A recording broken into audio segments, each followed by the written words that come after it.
చన్నవారింట్ల ధనమున్నదాని ధనము చూసి నన్ను దారా పోసినవా ధనము చూసి నన్ను దచ్చన్న వారింట్ల ధనమున్నదాని ధనము చూసిన గాని గుణము చూడాలే ధనము చూసిన గాని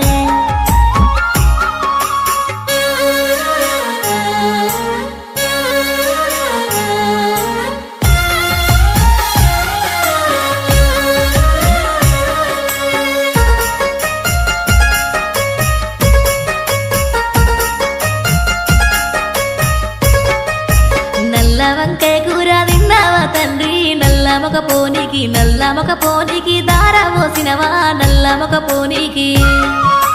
నల్ల వంకాయ కూర తినలేదే బిడ్డ నల్ల మగ పోడాని తెలువపాయనే నల్ల మగ పోడాని